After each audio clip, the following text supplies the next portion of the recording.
Opal still causing a lot of problems tonight. Heavy rains. We've had tornadoes in central Alabama to the east of Birmingham, and all that rain is moving up the eastern seaboard. But earlier today, Opal, fortunately, easing off its category strength from a 4 to a 3 before making landfall, causing just unbelievable storm surges to 15 feet and heavy rainfalls, a foot of rain.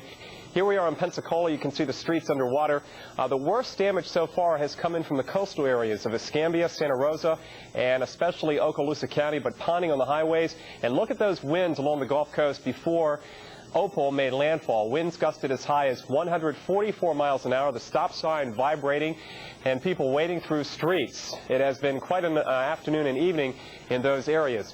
Meanwhile, in Pensacola, we can see more rainfall up to the tops of cars there. This car going nowhere fast. It looks like there's a geyser coming through the carburetor, and this has been a real problem in Pensacola street flooding. Fortunately, damage has been minimal as far as trees down on power lines. It could have been a lot worse had Opal come in as a Category 4.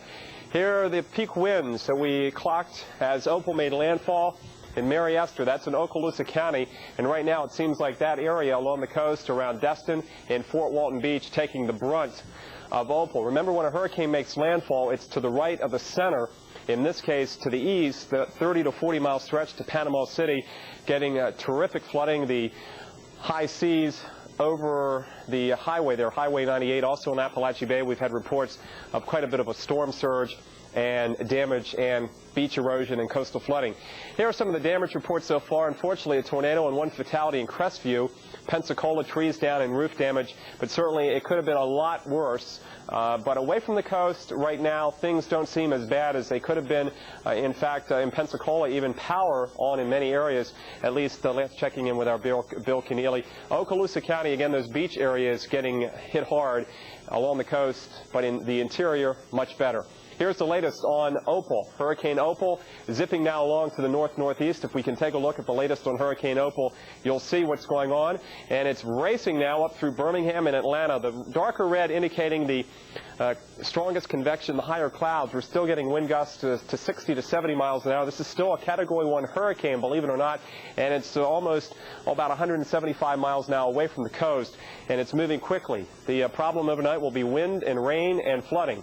Latest advisory in from the Hurricane Center puts it near Montgomery, Alabama. Wind sustained still of 85 miles an hour, moving north-northeast to 23. Now, earlier today, Opal had a pressure of 916 millibars.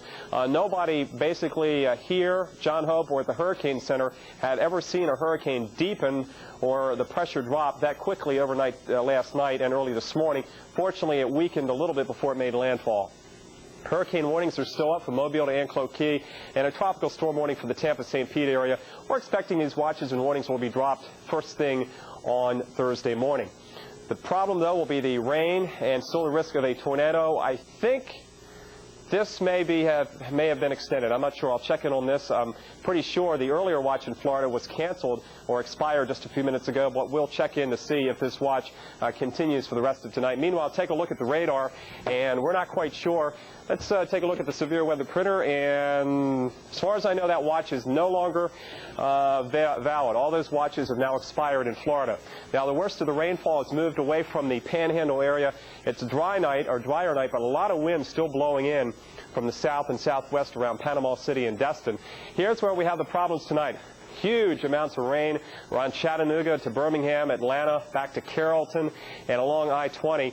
Right in here is where we've had the reported tornado doing some damage, and this is all moving up, fortunately, to the west of Atlanta, but if you're in these areas, you're going to have some problems. Many counties with flash flood warnings, tornado warnings are likely to continue tonight, and all the rain will move up through the Appalachians. Atlanta rainfall, but the heaviest rain now just to the south of Anniston and southeast of Birmingham, moving off to the north as we continue to see those rains moving up the eastern seaboard.